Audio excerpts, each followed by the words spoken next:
Okay, hi everyone, welcome to the first Facebook Live Q&A, Totally Speedway. This is the first time. Usually I've done it for the last 4 weeks with via the messenger sort of thing, so now we're doing it live. Something new, something different, something out of my comfort zone. So fire away with your questions. What I'll start with a few questions that I haven't got to in past Q&A sessions. So we've got one here from what's the best way to get sponsors. That's from Terry Hickey from Victoria. In terms of getting sponsors, that's what every competitor wants, because that enables you to race, be able to afford to race, to keep racing and all that sort of stuff. So the best way, depending on your class, so it all comes down to what you require. And at the end of the day, remembering that this is not Formula One, this is not V8 supercars. So in Speedway it is what it is. It's a grassroots form of sport, although it's getting more and more professional by the day, by the season. With that you just have to look and see what's happening. In terms of getting sponsors, it's a hard one, but it's about starting small, realising, tailoring to what you need, not being too ambitious. You can't go in there and demand a 50k sponsor straight off the bat. There's no one here in Australian Speedway, probably other than the Monty Motorsport team, that would have something that would be passed beyond 50k sort of thing. So with that, so it's about starting small, approaching local businesses and ones that a lot of friends and family, and putting together a proposal. That's obviously something that I do, but that can help. But you can also do it yourself sort of thing, and just get the word out there, and just approach to people that you're actually interested in getting sponsors, and making the effort and building, not going straight in. When you're starting with a sponsor, you might want to go in there straight up and ask for product or something like that, and then build a rapport that way. It's similar to running a business as well. So doing it that way, and building it that way, and then going in and leveraging off your contacts and people that you know, and going through that way. So that's some tips to get some sponsors to help. But if you have any further questions, I'm just a message away, phone call away. So so in terms of the next question that we've got here, just playing a bit of catch up, we've got one from Brian Rutley here in New South Wales. He asks, Dan, if you could get the keys to any track in Australia for one night, which track would it be, and what sort of event would you put on? I would really love to do the Warrnambool Classic, create that, that's Australian Speedway's biggest event, and that'd be awesome just to run that event. David Mills does a fantastic job, and along with all the committee from Premier Speedway and that, and that'd just be awesome. It'd be a lot of work, but it's kind of like the Knoxville Nationals here for Australia, but Premier Speedway, just like Knoxville does, banks on the Knoxville Nationals being the big event there, and the Grand Annual Classic for Premier Speedway, that's their big money maker. So just to be part of that event, I don't think I would change too much. If it's not broke, don't fix it, but just to be part of that event, and just to get amongst it, and talking to the competitors, involving the people, and just running a team. And the Premier Speedway Club do a fantastic job. A lot of them volunteers, and that's the backbone for a lot of Speedway events here, or Speedway tracks here in Australia. So so the Warrnambool Classic, I'd love to control that for one weekend, but then I'd gladly hand it back to David Mills, because that's a big job. Another question that came in last week from Alan Jackson, not the country music singer from America, but he's from Queensland. He's asking why no World Series round at Toowoomba's High-Tech Oil Speedway.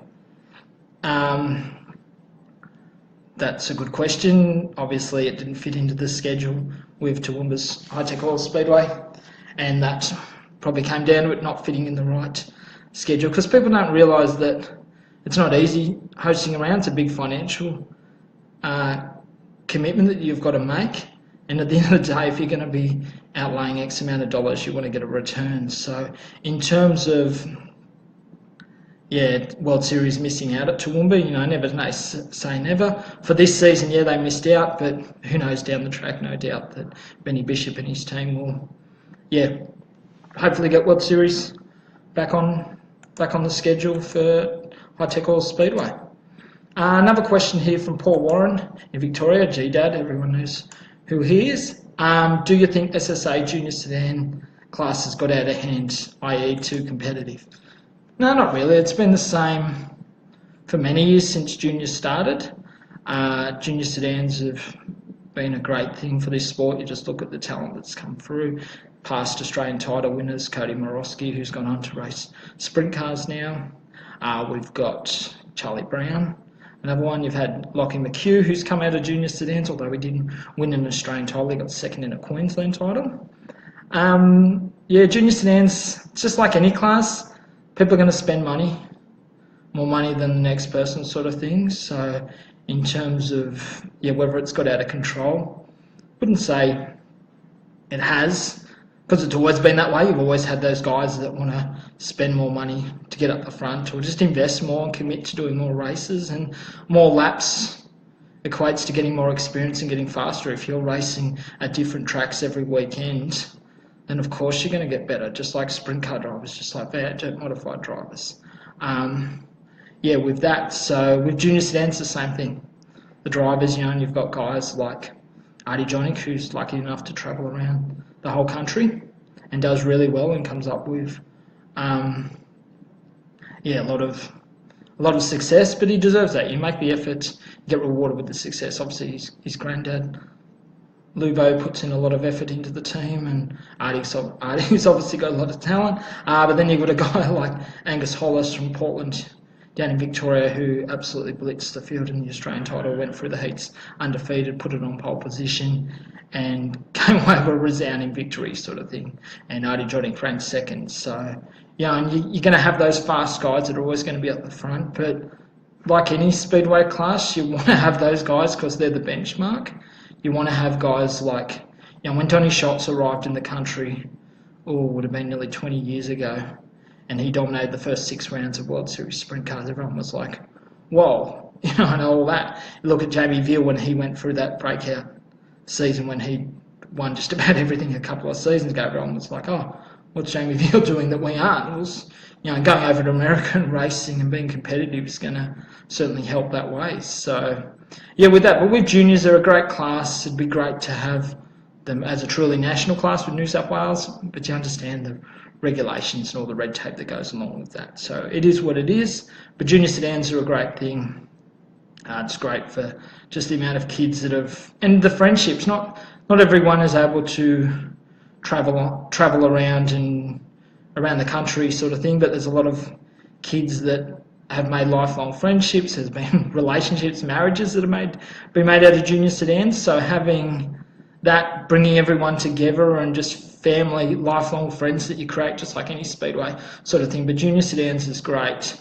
And it's certainly going to keep going that way because people are going to keep having kids around the speedway, and you're going to have juniors. So juniors going to be strong. In terms of GDAD, in terms of your question, out of control, not really. Yes, it's competitive, as you know, having put your sons all the way through juniors over the years, and all that. So you understand well and truly. But in terms of whether it's out of control, you say sprint cars are out of control, and as you know, your son Brad races them, but and that gets very competitive with sprint cars. So so to answer the question, junior sedans are a great thing. Yes, they're competitive, but no, they're not out of control as such sort of thing. So no more than any other class in terms of dominance and competitive drivers and all that sort of stuff. We've got a question here from Tim Reedy, the current Australian AMCA national champion. He asks here, head to head, who do you think would win, Peter or Kevin Britton? 10-lap dash at Lismore.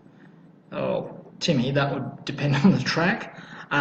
Peter earlier today got a top 5 result at Eldora, and if you can run strong at Eldora, you can run strong anywhere. I don't care whether you're in a V8 dirt modified or you're in a 410 sprint car or wingless 410 sort of thing. So in terms of that, depends on the track, but probably Kevin at the moment. Kevin's got more Australian experience at the moment. So yeah, if it was on current form, I'd probably go Kevin over Peter, but only just. So yeah. In terms of Peter Temby's asked, have you found out where Dales Matthews' new track is? Not sure about that one. There's obviously been a number of talk about that for a while now, sort of things. So yeah, not sure on what's happening with that. Dale's tagged in it, so maybe Dale can tag us in there. So yeah, we've got that, and we've got Mitch Duggan. Is that seat safe, mate? Yes, certainly is, mate. So thank you. Yes, and I remember the stitch up you did about many years ago when I was just a kid, and so we used. So yeah, but this seat is well and truly safe. So yeah. So in terms of the questions, keep them rolling in. I'm going to be here for a couple of hours, around the 11 minutes in, but so yeah, throw them through, and I'll do my best to answer them. So, but I just thought I would just start, on Totally Speedway live, just to do it live and answer all the questions, and yeah, just wanting to, just do something different and just keep that off season. We're in the middle of the off season now. A lot of racing going over in America. In case you haven't heard or you've been under a rock, Max Johnston, the Sydney-based sprint car driver, is going to be racing in the truck series round at Eldora tomorrow morning. So he had a practice earlier today. He was 20th quick. He was only 0.01 of a second off Rico Abreu's time. So as we know, Rico Abreu is very quick.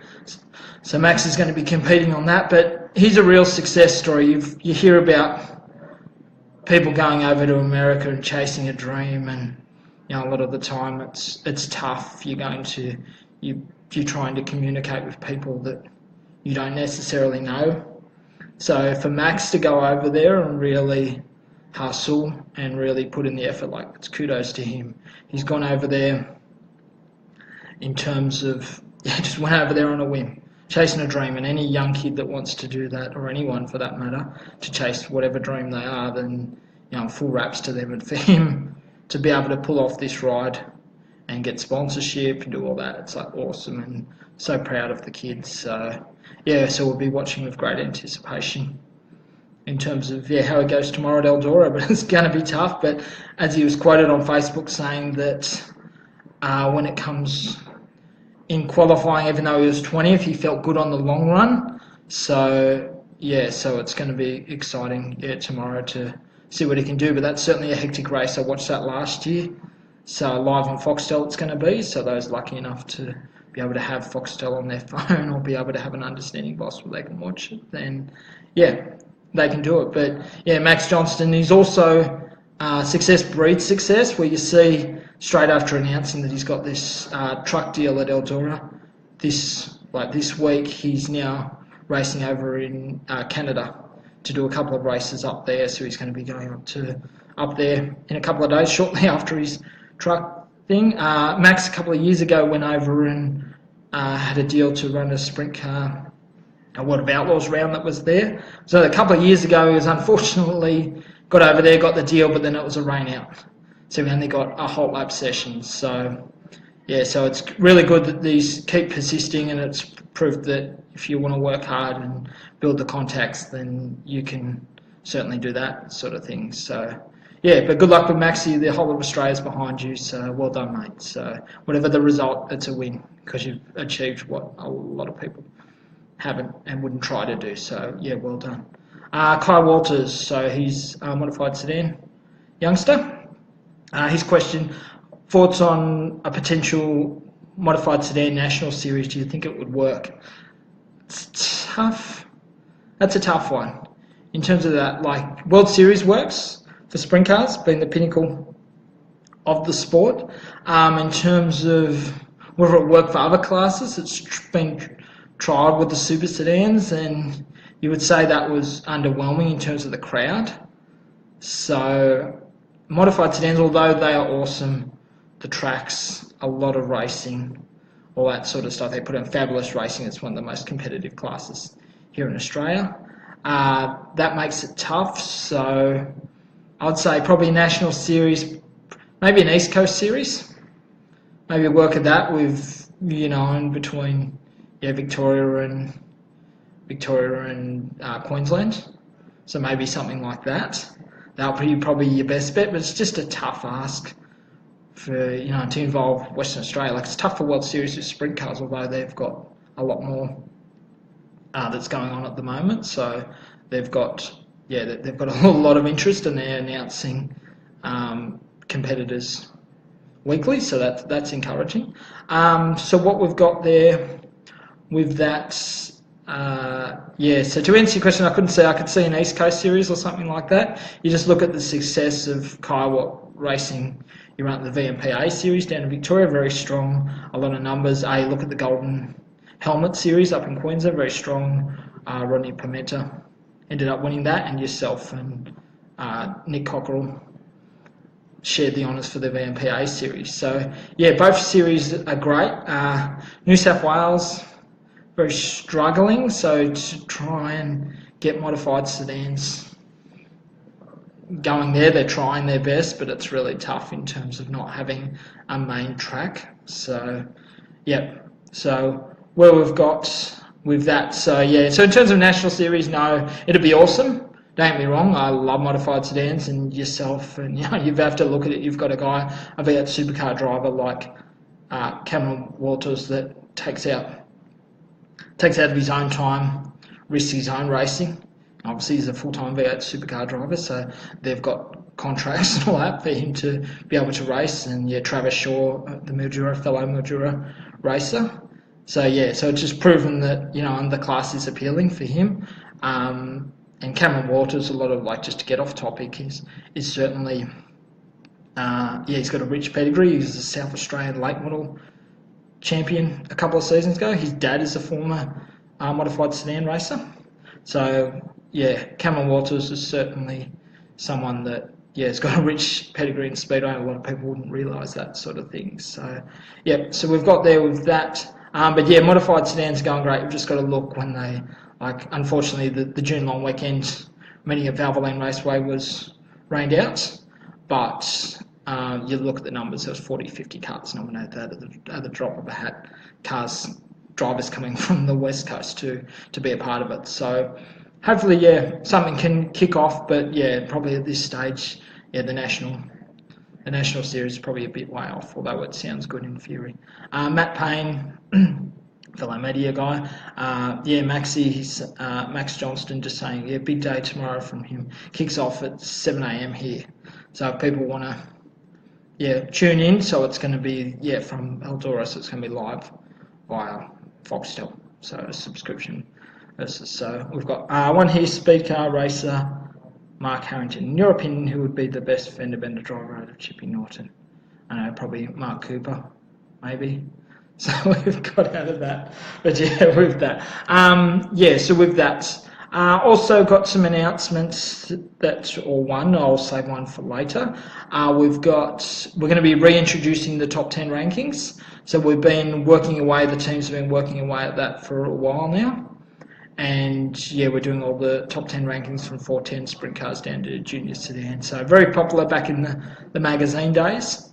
And we're going to kick that off, and now everyone can share, comment, and give me their opinions on what we did right, who should have been where, who missed out. And that's the whole glory about doing the top 10 rankings. It's all about, it's subjective. Who do you count? Who wins what do you base it off, sort of thing. So being able to bring that back and having it online, so that's going to be well and truly open to debate there, sort of thing. We've had a lot of advertiser support that's come along to make it viable, to bring it all back. So all the sponsors very much appreciated for getting on board and making this a reality. So we'll be releasing that over the next couple of weeks. We would have liked to have done it earlier, but just with dates and workload and all that sort of stuff, so it made it unable to do that. So we've got that announcement, so that's going to be released online very shortly. So we're going to be doing that on a daily basis. We're not going to be doing that all in one hit sort of thing, so it's going to be fed and spread out, and people can debate and say with that. So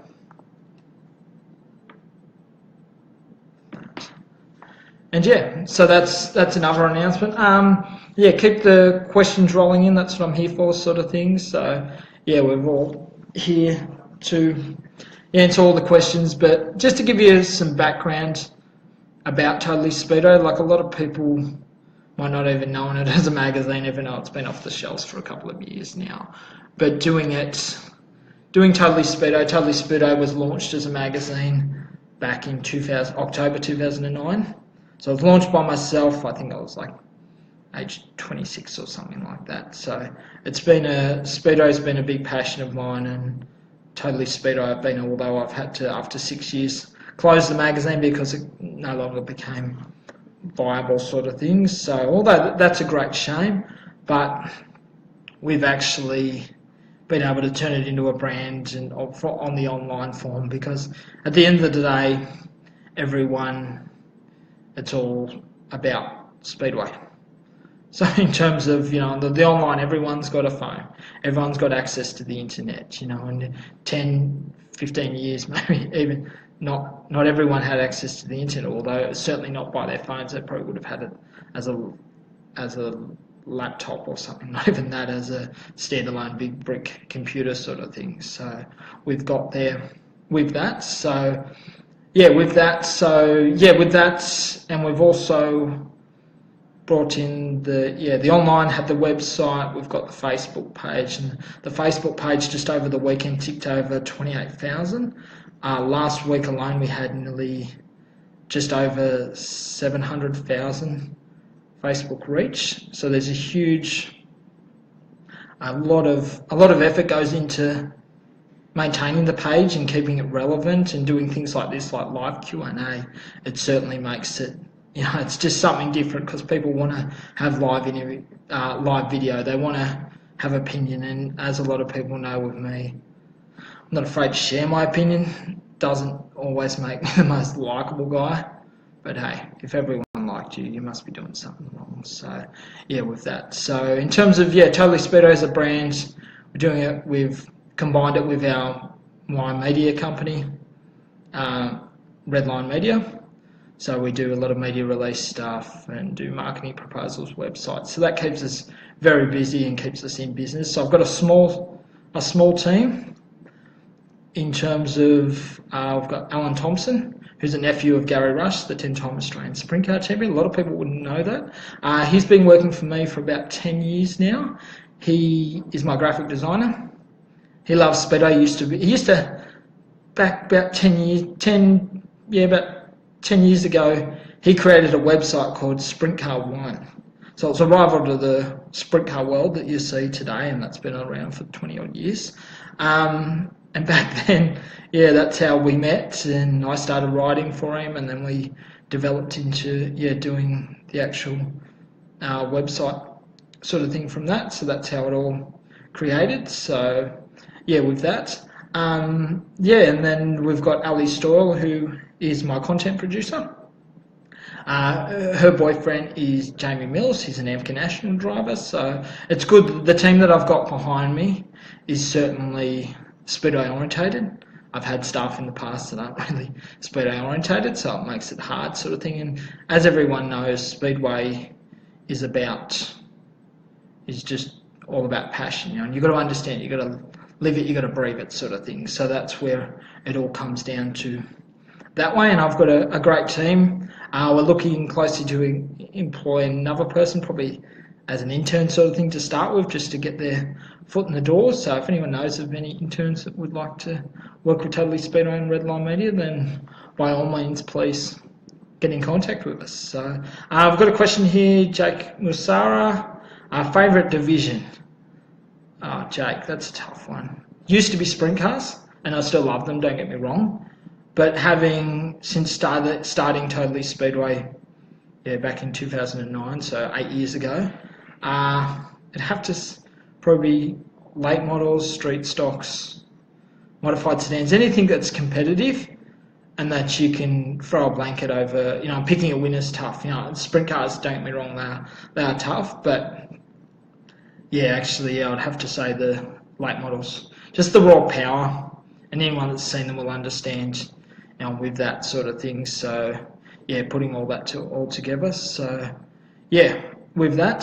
So in terms of favourite, and also V8 dirt modifieds, you get a good field of them on a good track, and that's some of the best racing you'll ever see, sort of thing. And like sometimes with sprint cars can be really spread out, especially if the track's not prepared. If it's locked down for the leader, that's like Formula One racing sort of thing. So having that sort of thing with the V8 modifieds and all that sort of stuff. So yeah, so that's good. In terms of Lukey Watt here, he's looking for a job. So Lukey, get in contact with us, sort of thing. I'm putting together a marketing proposal for him as we speak, so we're working on that to help the young kid get some sponsors. And Lukey Watt, a lot of people, he was born without legs, but that doesn't stop him from going out there and racing with hand controls, sort of thing. So Lukey, you're an inspiration, mate, and keep kicking those goals and showing people. So yeah, so we've got that. So Jake, just to answer your question, it's favourite. It's like picking your favourite child, even though we don't have children. We've got a question here from Ben Griffin. So he's from Lismore, so he's up that way. With Brisbane's Archfield Speedway set to close in 2 seasons' time, have you heard of any news of where the new track will be around? This was a question that was posed a couple of weeks ago, sort of thing. It all, like, in 2 seasons' time, but yeah, who knows what's happening with Archfield? It all comes down to the owner, Ron Wallace. So in terms of what happens with that, like, I thought Love Speedo would be up and running by now, if all things were equal and all that sort of stuff, but it wasn't to be, sort of things. So yeah, but in terms of that, there's been like Love Speedo, not sure what's happening with that sort of thing. In terms of a track at Ipswich, about 20 odd years ago, there was talk when Queensland Raceway was built in the first place, there was going to be a big speedway there, but that never eventuated. But now there's talk of that happening again. Not sure whether that would work with Ipswich being smack bang between Toowoomba and Archerfield. So in terms of that being around Brisbane, might be tough to make happen. So who knows what would happen? Yeah, what's going to happen with there? But it's basically a matter of wait and see. But I'm sure John Kelly and his team are working hard to come up with a plan B to when Archerfield is to close. Then because you can't have Brisbane being a main a very big sporting community not having a track there, sort of thing. But then again, Melbourne down in Victoria doesn't have a track. The closest one's Geelong, so maybe Toowoomba, maybe Ipswich if it does get up and running, sort of thing. So yeah, watch your space, sort of thing. So and Jeff Paul, yes, I'm very excited. That's an obvious thing about the new season, so thanks. And Andrew Howard, the current Victorian champion, Super Odds for sure, yes. Super Odds, forgot about them. Who could forget Super Odds? When you first see them, you're just like, why are they going the wrong way? Why are they all that? So Super Odds are awesome. I remember seeing them in the late 90s for the first time.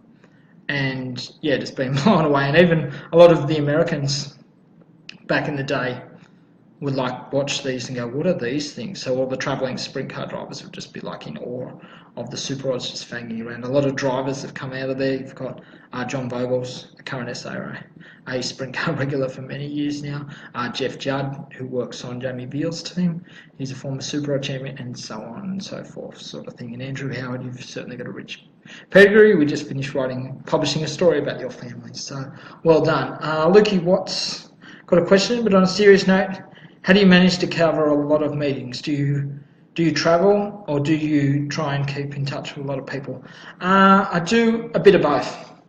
When it comes down to travelling, I've been all around the country. This sport has given me a lifestyle that, is awesome. I get to travel around tracks. I get to see different parts of Australia that I would have never seen. Probably would never been to places like Darwin or Alice Springs, never really, but just Speedway has taken me there, and all that sort of stuff. So, so that's all exciting. So in terms of, getting around, a lot of it, I'm only one person, so I've got a lot of people that I rely on for information I'm putting together the stories, sort of thing. I've got clients all around the country. I've got clients currently competing in America, so we've got the Keens over there. So I'm in contact via Facebook with them to get information in order to craft the stories. So yeah, so a lot of travelling around, Luke, especially doing a lot of the social media over the past couple of years.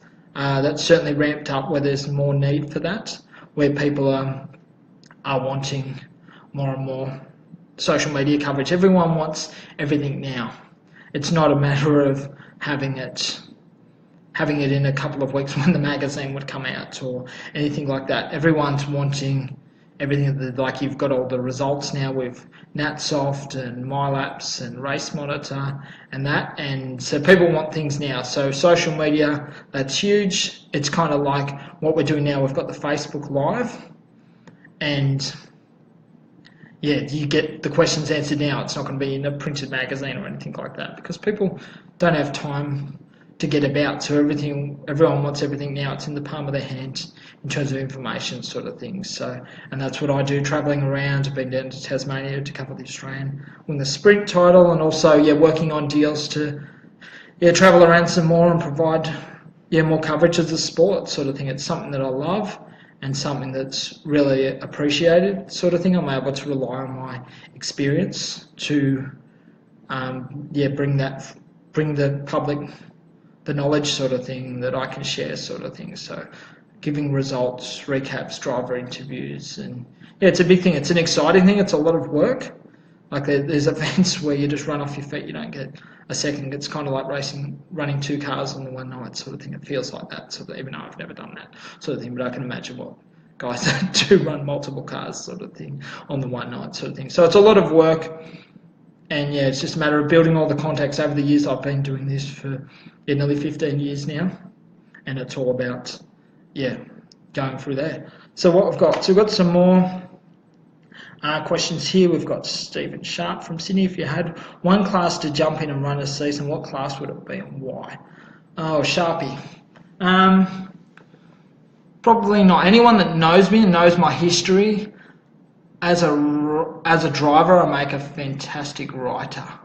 So that probably answers your question. I remember coming away with my first go-kart meeting at Gosford back in 2003. I think would have been about 18. And Brian Britton, a veteran, the son of Dick Britton, 6-time Australian sprint car champion, he comes up to me and goes, "Daniel, as a writer, as a driver, you make a great writer." And I was like, I didn't quite get it at the time, now I get it, sort of thing. So I've raced a fair bit for someone that doesn't have any talent. I've ran Speedway karts for about 4 years. That was fun. I was competitive, but sort of, more harm than good out there sort of thing. So I've driven a street stock, AMCA National, series production. I had a hot lap session, or not really a hot lap session, of a sprint car at Valvoline Raceway through Scott Yallop and Brett Morris' Squirt in the Dirt. So in terms of that and driving a sprint car, although I was really slow and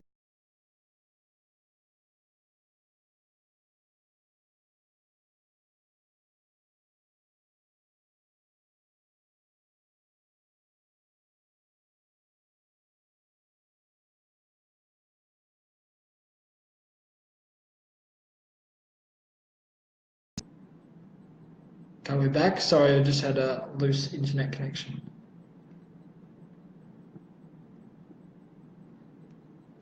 Okay, we're back now. Sorry.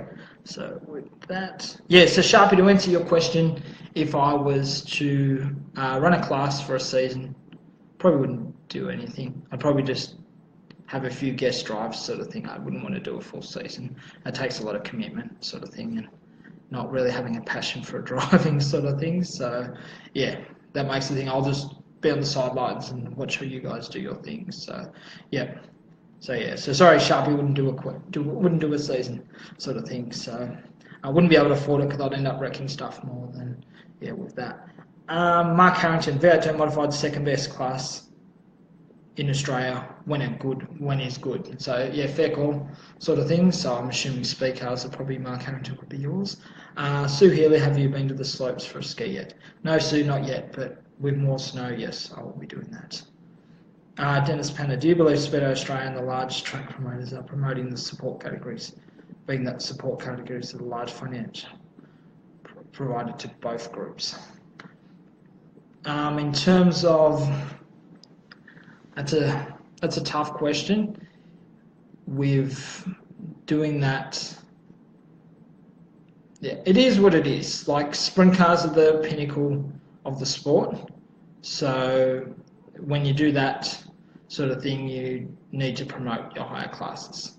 So sprint cars draw the crowds, they bring the sponsors in.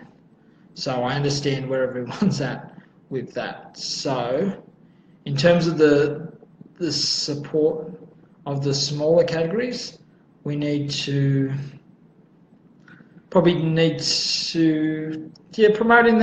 is probably fair, but I think it comes down a lot to the classes themselves and the associations promoting themselves to try and raise the bar. Like, you look what Speedo Sedans Australia are doing now. There wasn't that long ago where no one cared about what Speedo Sedans Australia was doing outside people within their circle. And I say that with all due respect, don't get me wrong. But now you have people talking about it, going, oh, did you hear about the street stock Australian title at Ballarat that had, over 100 entries, sort of thing. Like, people are talking about, they're understanding that, they're seeing where people are coming out of. So I think the support classes are where have got a huge stakeholder, don't get me wrong, because obviously a lot of the 10,000 members that Speedo Australia has, there would be a lot of them would be the grassroots category sort of thing, but you've got to promote your highest tiers, and sprint cars are where it's at, so that's where all the energy goes into. However, Speedo Australia is doing their best they've recognised this, that they need to improve, to be working closer with the smaller categories and promoting the whole sport, not just sprint cars, although sprint cars play an integral part in pushing this sport forward. Then sprint cars, but the support classes are starting to get more love now, but they're starting to be more proactive and pushing, and there's a lot of tracks that can't run sprint cars just due to not having the facilities to do it. But you've got places like Kingaroy in Queensland, that modified sedans are huge there. So there's never a meeting at Kingaroy, rarely, that doesn't have modified sedans on the program. So they're pretty much what sprint cars are at Valvoline Raceway here in Sydney. So we've got all that with that. So, and then you've got other parts that are really strong with super sedans or strong with late models. So it all around the country, but in terms of, I think the track promoters are realising that they need to, be helping small classes sort of thing, but, and the sprint cars are obviously the main focus for that. So, so we've got some, any more questions that we've got coming my way? So but this has been really good. So we've got 38 minutes I've been talking. Well, I can talk under wet cement. So with that, keep the questions rolling with that. So a bit more background about myself. I hate being self-indulgent sort of thing, but letting people know about my background in the sport. A lot of people probably just heard my name or heard Totally Speedway. I've been going to the Speedway since I was 11, and the first time I went to Parramatta City Raceway, which is now Valvoline Raceway here in Sydney, New South Wales. And fell in love with it from there. So that was 1994, and haven't stopped since. So I've been going everywhere. The sport of Speedway, as I said earlier, has taken me around to different parts of the country, and this is just part of it. And it's part of my life.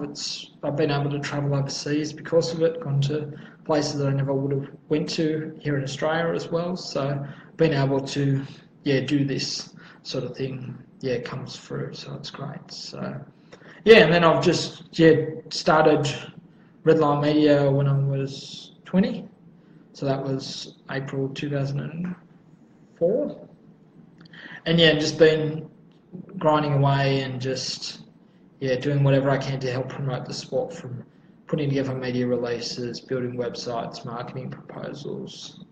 My media releases not only go on the web, but we also promote to local newspapers in the areas. It's a tough ask sometimes to get the coverage, and people think that you can just send it to the paper and they'll publish it. A lot of the time that's the case, but there's some papers that are really restricted in terms of space or whether they promote the ball sports sort of thing. So that makes it really tough with that. So yeah, with that, and then then after contributing to magazines, so I started off contributing to Peter White's Speedway World. That was my first published article when I was still in high school in May 2001. Then I've contributed to Speedway Racing News, Inside Speedway, Oval Express, Motorsport News, Auto Action. So all the publications that I've been across, yeah, I've had articles published in there and newspapers around the country, sort of thing. So in terms of doing what I do, that's how the business started, and then it's developed into doing websites, marketing proposals, and doing things like that, and then also going into the magazine industry, but now into the website sort of things. So so that's pretty much where we're at, and I've been able to grow a business that enables people to be able to employ people to help give them a wage. So that's where it's at. So in terms of the questions, just looking here in terms of what we've got.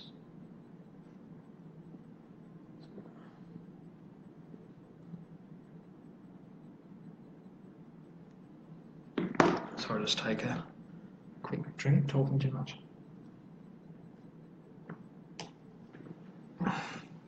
But yeah, with the questions, but what I'd like to do now is to throw the questions over to you from people. Who would you count as your favourite driver in Australian Speedway? So let the questions and tell us why. Like, my favourite driver is Brett Loadsman.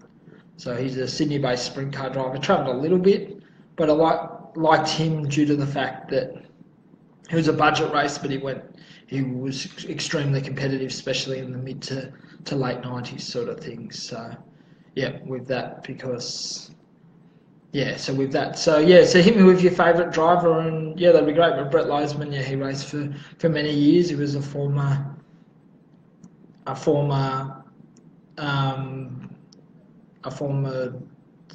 lap track record holder at Valvoline Raceway, and he runs the two-seater now, so he does all that. So he's still involved in the sport. So we've got a few questions here. Brett Ireland, South Australian-based wingless speed car racer, has asked for these Facebook lives. Possibly, Brett, possibly. Harrington, might be able to read, sort of thing. So we've got that. Andrew, how Sean Walsh writes a monthly column in Man magazine. So we've got that. So So in terms of who's your, as John Chadwick says here, current. So who's your current favourite driver? So then mine's Brett Loadsman, but he's retired. But I don't really have a favourite driver. But I like watching guys like McFadden and Veerley and all that. Sean Dobson is probably one of the most improved drivers that we've ever, that's this season just gone. So I think in terms of his consistency, being able to qualify into feature races and run in the top 10 sort of thing, and also win the Scott Darley Challenge sort of thing. So we've got there with that. Brett Minute writes, your thoughts on the Queensland proposed development series? Brett, I'm not sure about that one. Valvoline Raceway have introduced one for next season. So in terms of running that, but they've got a higher car count. And Queensland gets between 25 to 30 cars, but then Sydney gets 50 plus sort of thing. So that can afford in a way to have a development series. I'm not sure about what would happen with the development series in Queensland sort of thing, whether they have the numbers and where you draw the line at who's an actual development driver sort of thing. So with that, so not sure in terms of what will happen with that. I understand Alan Woods is behind that, so he's the driving force behind that.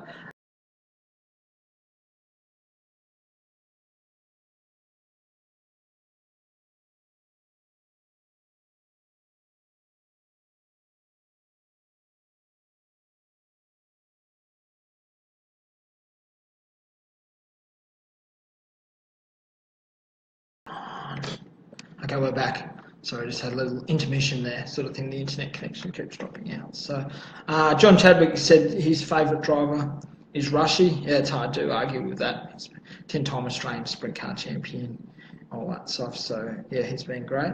You've got Matt Eagle, his passion. Yeah, Matt Eagle's currently over in America. He's going to be contesting the Knoxville Nationals for 360 sprint cars with Tony Bartlett.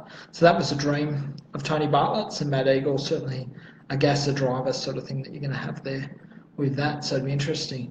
Fiona Amaturi, are you hitching right over with the McClures for the Brian Rose?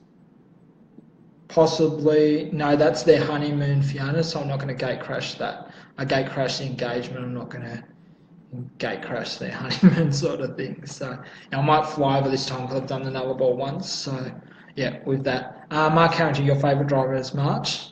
Has he accepted your Facebook request yet, Harrington? Not sure about that sort of thing. Daniel Lemmer, is Nudge the best driver ever? Possibly. Didn't you win the development late model series last week, Nudge? So yeah, you stepped it up, got out of the street stock, and yeah, before you know it, your two kids will be booting you out of the seat. So John Chadwick, yeah, Barry, Anthony Bear. Now, what more can you say about that guy? He's won everything in street stocks. He's the only driver in history to hold every state title and national title. So it's quite a feat. A driver that would be interesting to see in another division.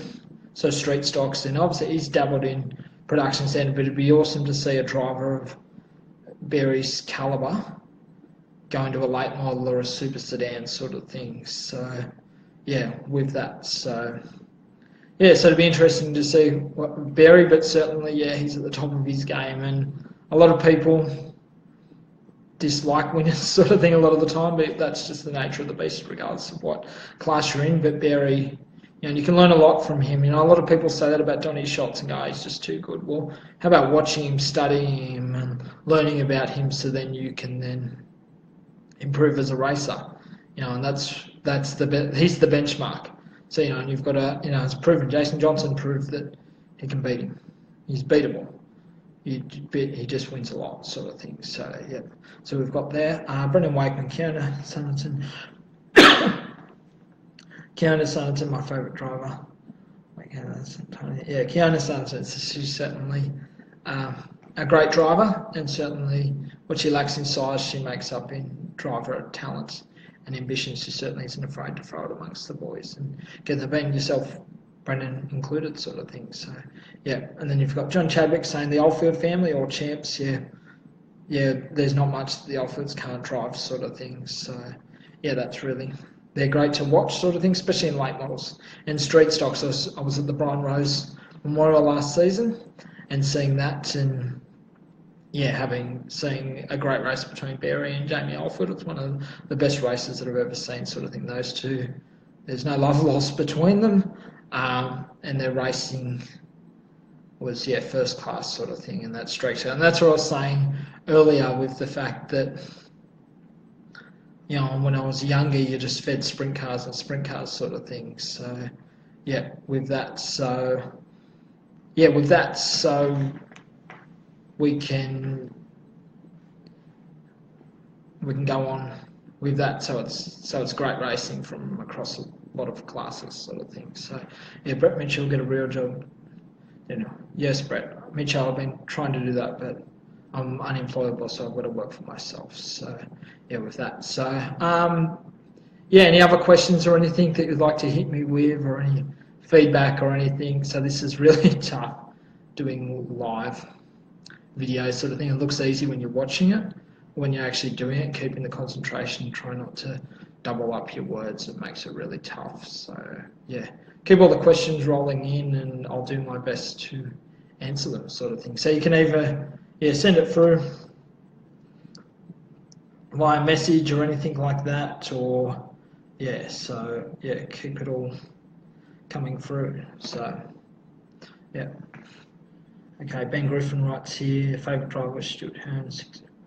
He could do other things. Couldn't. Certainly Stuart Hearn, Tim Moss, Steve Robinson, all those guys from that era were awesome. And you've got Stuart Stuart Hearn's young son Nathan's running at Formula Ford now, so he's been running in the Queensland Championship and doing cameo rounds in the National Championships. So it'd be interesting to see where he goes, sort of thing. So yeah, but yeah, Stuart Hearn certainly, yeah, he had his career cut short when he had that unfortunate off-road incident, sort of thing. And then he's got his daughter Natasha racing wingless at the moment, so she's just stepped in there. So the Hearn name sounds like it's going to be around for a while now, sort of thing. So John Chadwick, your favourite division, sort of thing. So yeah, I don't really have a favourite division. I like them all, sort of thing, because I'm connected with all of them. The good people, good racing, and as long as it's good racing, it's my favourite. So it changes from week to week depending on what I'm watching, sort of thing. So Andrew Howard, Tim Morse is a legend. Okay, whatever Sean was. Yes, Morsey. And it was great to have Morsey back behind the wheel. He's too talented of a driver not to have. He went and dabbled in sprint cars for a bit there, and it wasn't as successful. It takes a lot more time, sort of thing, as opposed to the V8 modified he had down pat, got into the sprint car. It's tough, a lot more competition, just the equipment and learning the cars. So struggle, but he still managed. One of his highlights was a podium position in the Victorian title tour before he stepped away. But he's doing good things from a business point of view. So yeah, with that, and then and him coming back now, he showed that he'd lost none of it. Time didn't really slow him down or anything like that. So it'll be interesting to see if he goes around next year. Not sure what's happening there with that, but it'd be good to see Morsey around, because Morsey's the type of guy that everyone in Speedway knows, and he could bring a crowd if Tim Morse's racing.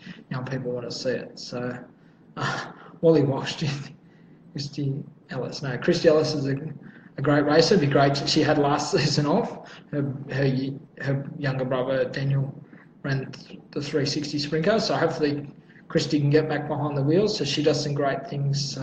Great promoter of the sport, a lot of sponsors and all that sort of stuff. So yeah, so hopefully we see Christy behind the wheel, because she's more than just a pretty face. So she's a great asset for the sport, and hopefully we can have her back behind the wheel, doing what she does best, driving fast. So Katie McFarlane does live streaming on Facebook from a racetrack stop people attending and hurt gay kings enough that it'll eventually be banned at all tracks, even those that haven't had pay-per-view, sort of thing. So that's a tough one. In America, there is signs that say, that they're banning streaming, sort of thing, but it's hard to police. How do you police it?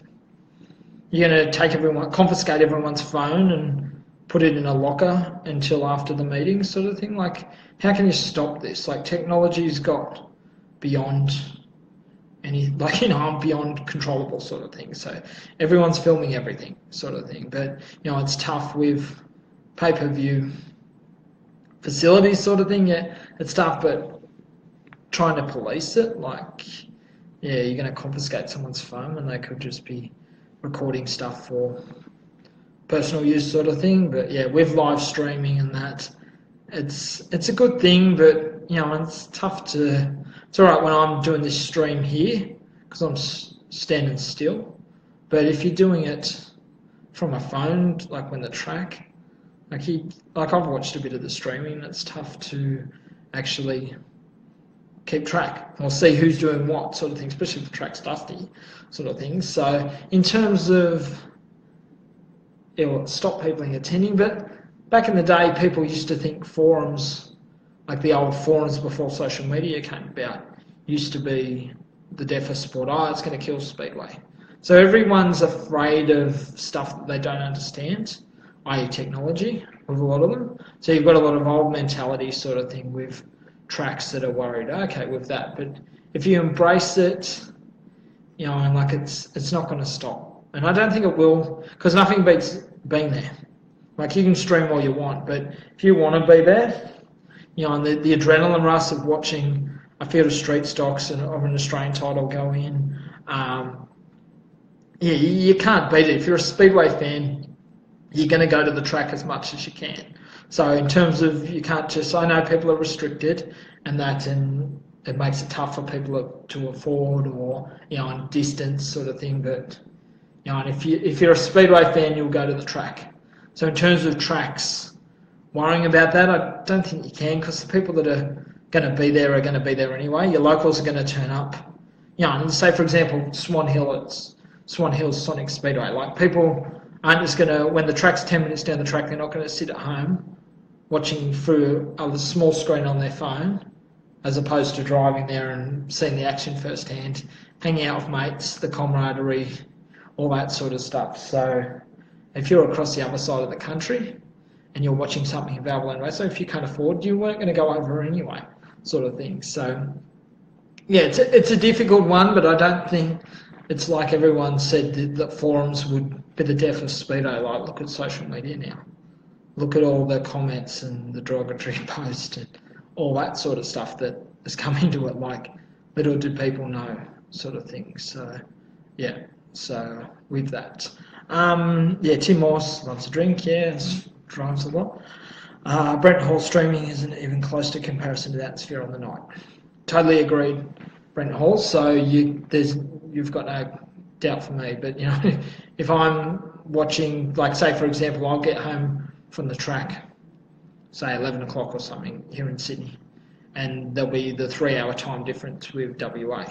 So you'll have the round of World Series, for example, or the Western Australian Street Stock title or something like that. So I'll sit there and watch that at 1 a.m. or whenever it comes through, sort of thing. But I'll sit there, me personally, because I just love Speedway, I'll sit there and watch all the race monitor from my phone.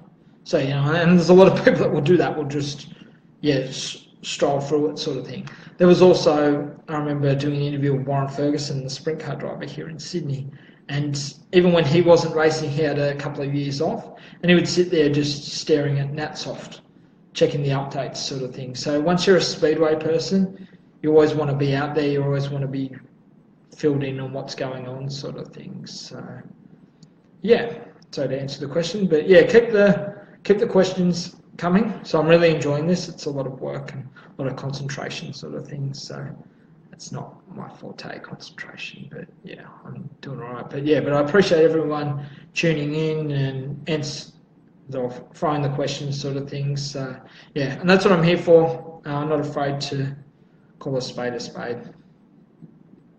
I know there's too many to say this. In Speedo there's a lot of sheep, so we want to have someone that's going to tell it like it is, to a degree. We don't want anything defamatory or anything like that. So that's not fair. That does no good for the sport. But in terms of pushing the sport forward, that's something that I'm passionate about and something that I look forward to. But keep the questions coming in, and I'll do my best to answer them. Like, even before, when I was preparing for this, like, it was all nerve-wracking, and I was like, oh my God, this is live TV. Like, when you're answering the questions behind a keyboard, it's easy. But now when you're actually doing it live, it's like, oh my gosh, like, you don't know what's going to develop, sort of things. So but keep the questions rolling, and I'll do my best to answer them. But so just to give people, so we've got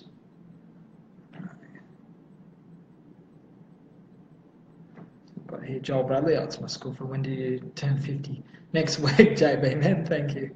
Jared Ash here. Jared Ash does great footage with all the Ash Speedway media, so they won an award at the Speedway Australia Awards night, so they're awesome with that. So he's saying here, I'm pushing the stream. It's an alternate but not a replacement to the live thing.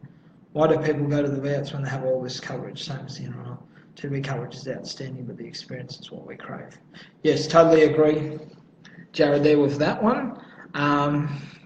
But you see, in some sports, like, I was having a conversation the other day with someone, and they said NRL's better to watch on TV as opposed to being there, but AFL, the reason why it gets all the crowd, this was just someone's opinion in the office here, they said that AFL is better to watch live as opposed to watching it on TV.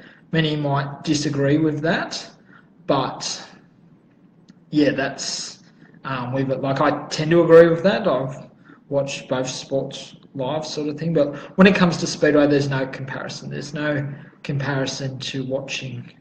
Although TV coverage is great and it's awesome. Like what I love about the coverage and what I'm pushing, like especially with my background, what I'm doing with the social media, is doing all the behind the scenes stuff. Like the racing is all well and good, but you want to know what's happening behind the scenes. You want to know what's going on with who. You want to know who's going to be out. You want to know how much damage is to a particular car, or there might be an official thing that's going on behind the scenes that the crowd might not know about. So that's the sort of stuff that people want to find out, as opposed to, yeah, racing's all well and good, but it's the action in the pits that people want to be a part of, and that's something that stream allows you to do and allows you to get part of that, as opposed to having to do more sort of things. So okay, so we've got some more. I'm forgetting to scroll down, but let's show exactly for those who can't get that notes. Not that kind of anyway, yeah, for sure. Some sports work better for TV applications than others. Yeah, totally agree. So it's good. We're in bed. Jared, you do fantastic work, and yeah, keep it up, mate. So yeah, big fan of what you do and what you and Crowe did with the Speedo sedans live. It was great. It was exciting, but now you've got to monetize it. That's the big thing. That's the big challenge, sort of thing. Like as you're finding when you're doing the AMCA stuff, you've got to monetize it, sort of thing. So yeah, and with that, just to prelude to that, the second announcement I've had. So the first announcement was the top 10 rankings over the next couple of weeks are going to be published on Totally Speedway. So we're going to be doing that. Thanks to the wonderful sponsors that have come on board to sponsor each rankings to make it viable. So we've got all that sorted. But the second one, we're going to be introducing a podcast.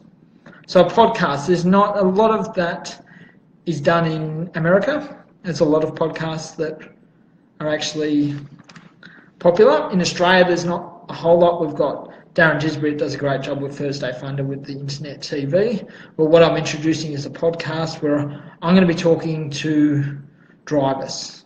So it's going to be current drivers, it's going to be former drivers, it's going to be former promoters, it's going to be current promoters, it's going to be current administrators, it's going to be everyone. So just a special interest sort of thing in terms of the actual sport.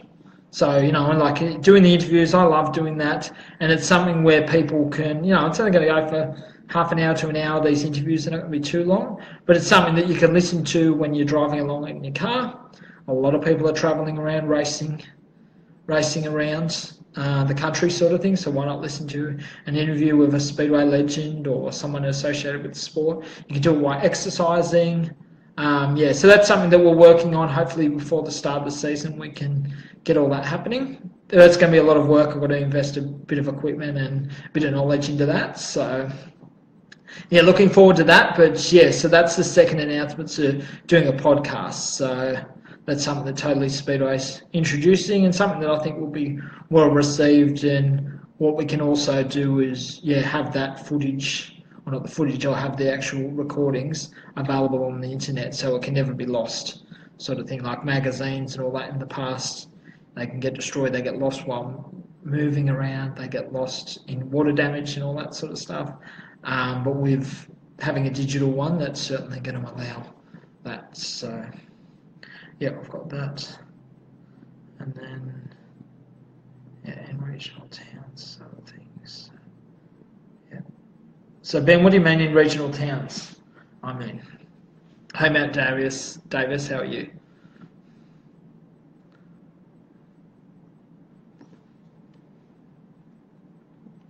Just going through all these questions here. So, yeah. Hey, Mark Jennings, how are you? Ready for a big season? You're building that new car. So, yeah, Jennings, he's building his own car after running for the Patriot team last season, doing very well. He's going to be, coming back and running his own car, so the former Australian champion. he knows what it takes to win the national championship. So he's building a car not to certainly make up the numbers. So it's going to be interesting to see what happens with Jennings for next season. But that's the beauty of the street stock class, I think. The fact that it's bringing guys like Mark Jennings back, wanting to be a piece of it, when as opposed to some classes, people just go, I can't wait to get out of there. Where street stocks, people, like James, say for example, like you've got Mark Jennings, he's come back after hiatus into the class, but then you've got a guy like Jamie Alford who can drive anything that he could choose. He's driven a sprint car, speed car, late model, Lamb, national street stock, modified sedan, production sedan. The list goes on, sort of thing. So in terms of where Jamie Alford looks back and goes, always gets behind the wheel of a street stock. So that's testament to the class and the competitors that are a part of it, sort of thing. So it's having guys like that, and it's great to watch, and that's why guys like yourself, Mark Jennings, Jamie Alfield, Anthony Baird, Brad McClure, all those guys are a reason why street stocks are so popular, sort of thing. So yeah. So Ben, you've got here with that. Small tracks, i.e. with that. Yeah, Ben, I know what you mean with the streaming. Tracks like Gatton and Grafton and all that aren't going to have the streaming facility, sort of thing. So in terms of covering the sport, and sometimes streaming through the phone is all you're going to get. So it's going to make it tough, sort of thing, because not everyone can afford pay-per-view. Let alone host it, but then also pay it and make it viable for everyone. So an interesting development up at Darwin for the Chariots of Thunder next month in the Northern Territory at Northline Speedway. They're having pay-per-view, so they're going to be doing all that. So it's going to be interesting to see how that's well received and whether that is a viable prospect. So no, they're certainly doing great things up there at Northline Speedway, and they've got the Australian Junior Sedan title up there next season, and also the Australian Formula 500 title is going to be up there as well. So it's a big season for Darwin, and yeah, it's really exciting. So that's going to be next season. So yeah, with that. So yeah, so in terms of the questions, keep them rolling in. I'm going to be here for another just under an hour, sort of thing. I've given myself 2 hours, so I've been speaking for an hour and 8 minutes, sort of thing. So yeah, it's all exciting. But yeah, but as I said, hit me with the questions. With that, just to recap, we've had just to announce that earlier in this thing we've been doing the top 10 rankings and making a return. That's the announcement. So that's the first announcement. The second one, we're doing a podcast series through Totally Speedway, interviewing drivers from past, present, administrators, everyone, and getting their story. That's what people want to know. Like at the racetrack, you can't really get a feel of someone, so to speak.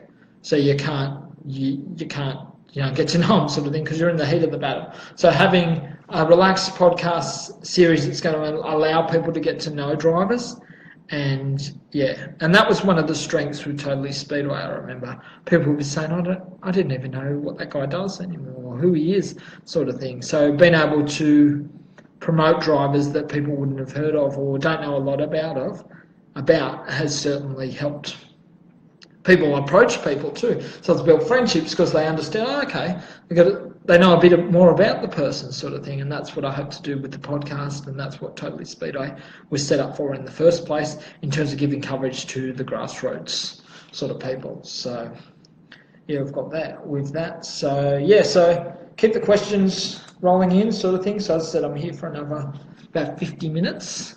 So yeah, keep more coming. But in terms of people, to throw a question to you guys, what event are you looking forward to most for next season? Like obviously we've got the Australian title for all the divisions, sort of thing. You've got the Grand Annual Classic for sprint cars, you've got the Scott Daly Challenge, you've got the Brian Rose Memorial at Ellenbrook in September for street stocks. So what's the event that you are looking forward to most, and why?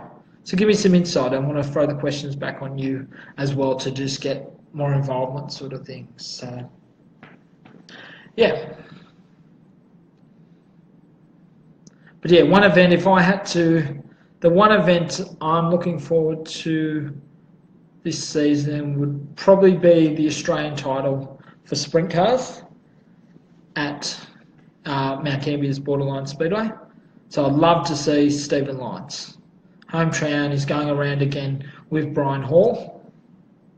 Again for this coming season, he's got Dave Sharman as his crew chief. So that's going to be interesting to see what happens there with that. So whether that combination can gel from the straight away, because obviously Lyons is going to be wanting. He's always been strong around Mount Gambier, so hopefully the Australian title can come there and he can claim his maiden Australian title. So with that. Also another interesting news during the off-season, Mark Carlin, the multiple Australian modified sedan champion, he has got it moved out of modified sedans and he's now got a sprint car. So Mark Carlin to 410 sprint cars. Speaking to him last week, he's looking forward to doing the domestic series, so racing around the SRA in Victoria, so doing tracks like Premier Speedway, Avalon, of course the Australian title at Mount Gambier for the 410s, and he's purchased the ex-Lockie McHugh car. So it'll be interesting to see what Mark Carlin's done. Obviously, a driver of his calibre is not going to be racing just to make up the numbers sort of thing. He wants to go there and do well. He's got a great car under him, so it's all going to come a matter of learning the ropes and trying to adjust. But it's a tough deal. But guys like Peter Lack have proven that they can come from modified sedans and be competitive. You had a guy like Andrew Corbett, who won an Australian production sedan title. He struggled a bit in sprint cars, but he's getting more and more track time. These sedan guys get more and more comfortable with it, sort of thing. So so with that, Kings Royal, yes. So we've got Kings Royal. That's a great event. I was up there a couple of years ago for the Kings Royal event at King Roy Speedway. It's a big modified sedan event for those that aren't aware, but it's just an awesome event. It's like the Grand Annual Classic for modified sedans. So it was started up by the team at King Roy Speedway, South Burnett Speedway Club. So and getting them back, getting that event sort of thing, it's just huge. And when I went, it was such a big event. Gavin Fletch ended up winning it, and it was a close battle there in the end between defending champion and Greg Walling sort of thing. So this event, the Kings Royal, certainly an event if you want to watch modified sedan racing at its best. The Kings Royal is where it's at, sort of thing, apart from the national title, of course. So we can't forget that. And JB, man, going to get back into karting? No, that's a negative, because I can't afford all the stuff that I wreck, and and I can't drive out of sight on a dark night. So I just stick to promoting the sport, sort of thing. So with that, so let me know what events you're looking forward to. This year, obviously the Kings Royal for modified sedans is a big one. So let me know your other ones, and that'd be great. And any other questions that you've got, if you've got any other questions you'd like me to answer, that's what I'm here for. This is going to be a weekly segment, and I'm looking forward to doing it. It's going to be it's going to be a lot of work, a lot of preparation goes into putting all this stuff together and building, making the time and all that sort of stuff. So this is here to not to cause controversy or anything like that. Not that I shy away from that, but so we've got here. Brett Allen asked a question. Any news, thoughts on AMP running any sprint cars or wingless this season? With Adelaide Motorsport Park, it started with a lot of fanfare. It hasn't eventuated, obviously, with the sad passing of Bill Miller. He was a legend, super sedan legend, speedway legend, top bloke sort of thing. The track has struggled financially, i.e. getting the money in when it comes to running sprint cars was the financial thing. I think the wingless made a decision as a club to not run there, and you can read into that what you want. So in terms of Adelaide Motorsport Park for next season, it's all up in the air. The Australian 360 title's been handed back to the SCCA, and then it's going to be held at the Perth Motorplex again for the second season in a row. So the Australian 360 title is no secret that it's been run at Murray Bridge for 4 seasons in a row. Ryan Jones won, I think, three of them at the time, sort of thing. So yeah, not sure what's happening there with the track in general. I think it's 50-50 at this stage what happens in terms of the promotion and whether that goes ahead. It'd be a great shame because Adelaide's got a huge following, but yeah, it'd be interesting to see what becomes of next season, if at all. We've got keep in mind they've handed back the Australian 360 national title. They're meant to be hosting the the national street stock title, so that's bound to attract 100 plus cars, no doubt. Whether that actually runs, who knows? So we'll see. I think the deadline will be looming soon in terms of what's happening at AMP.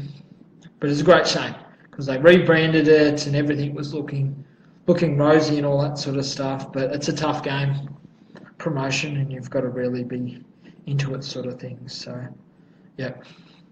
I'm sure that it should be even bigger this year for Ian Botch. Yes. Yeah, it was an interesting Ian Botch race part. So Lucas Oil's been a long time sponsor of King Roy Speedway.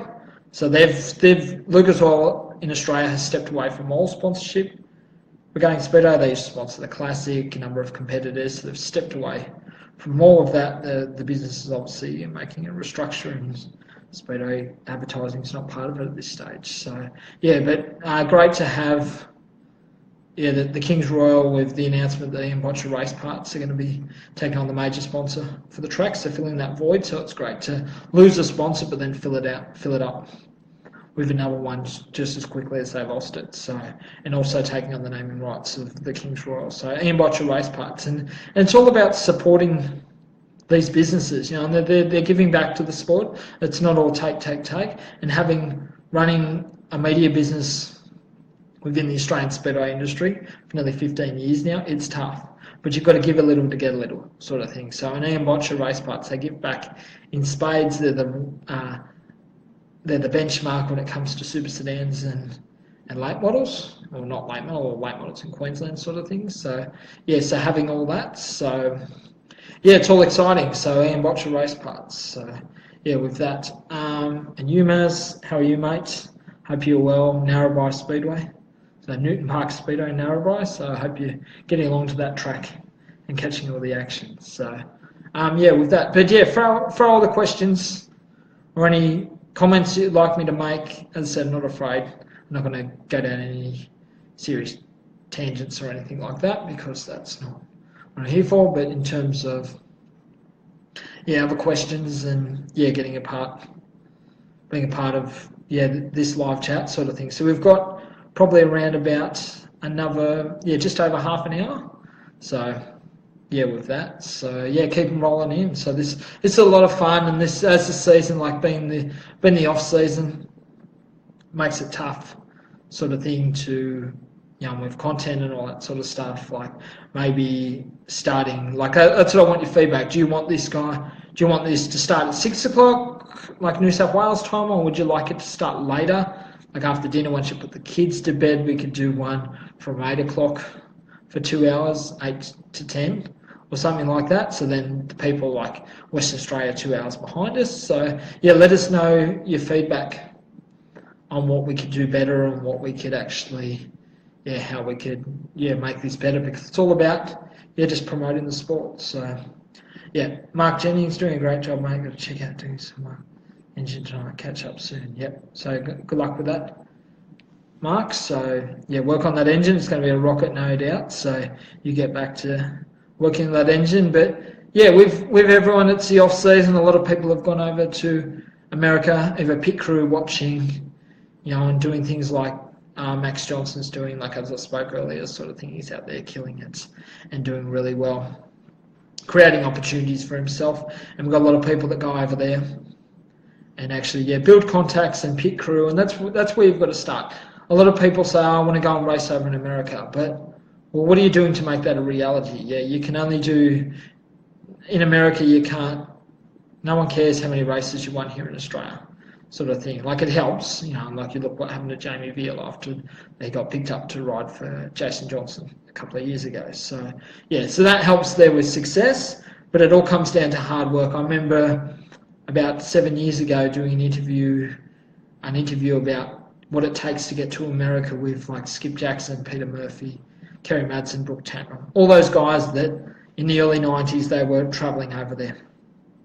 And a quote that came from Brooke Tatnall that stuck with me out of all the quotes speaking to all those guys. It's like you've got to want it bad enough. Like, how badly do you want it? Like, do you want to go and race over in America, or will you spend your life talking about, I want to go over there and do it? Look at a guy in South Australia, 410 guy, Scott Pagucki. He's going over there. He's over there racing, doing really well. You've got a guy by Sean Zemerick who dedicates 3 months of the year to racing over in America. So it's a big commitment, but it all comes down to how badly do you want it. Do you want it, or you just want to spend the time talking about whether you want to do it, sort of thing? So there's those, look at Max Johnston. He's gone over there, sort of thing. He went over there last year, sort of thing, and making contacts. And those contacts, they're not built overnight. You've got these Americans aren't just going to hand out gear and opportunities to just anyone that rocks up after knowing them for 5 minutes, sort of thing. So it's about going over there, pit crewing, and making the sacrifices to do it, sort of thing.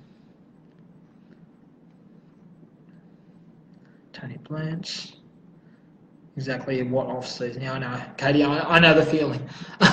Especially for you guys, you're up there in North, so you've got the Mackay season, Max Speedway. So, with that, there's not really much of an off-season now. There used to be, I remember when I was a kid waiting for the off-season, but what I used to do with the off-season, just balance that out with the football season. So when the Speedway season would finish, the football season starts, and 20 years down the track, I'm still doing that same thing, but more and more with a lot more racing going on in America, a lot more people,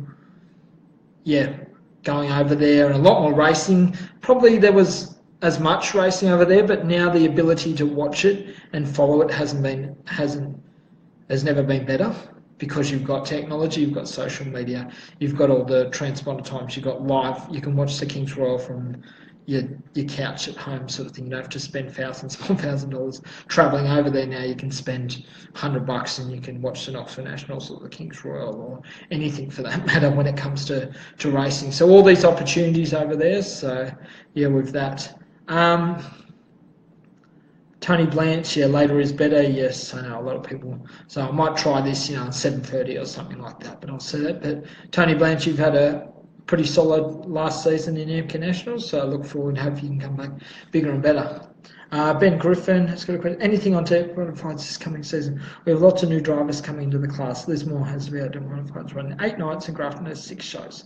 The class is growing and things are looking great. Myself running New South Wales V8 modified page is awesome, and we can't wait to racing. So Ben, I've just completed all my staff member Ali. She conducted an interview with Darren Tyndall.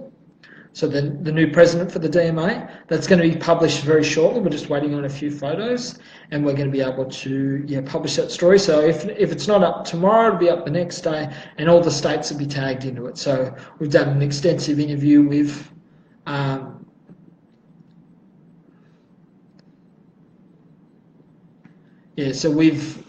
Tyndall. So to get all that, get that. So that should be a good read, and we'll answer all the questions. A bit of background about Darren himself. He also does a lot of coaching for careers and all that sort of stuff. So he's got an extensive leadership background, which is something I didn't know he had. So that's certainly going to play a big part with the DMA. Like the previous committee, Gary Woffham, Sean Mortimer, Ben Graham, and all those guys done a fantastic job with the class over the years. But it's time.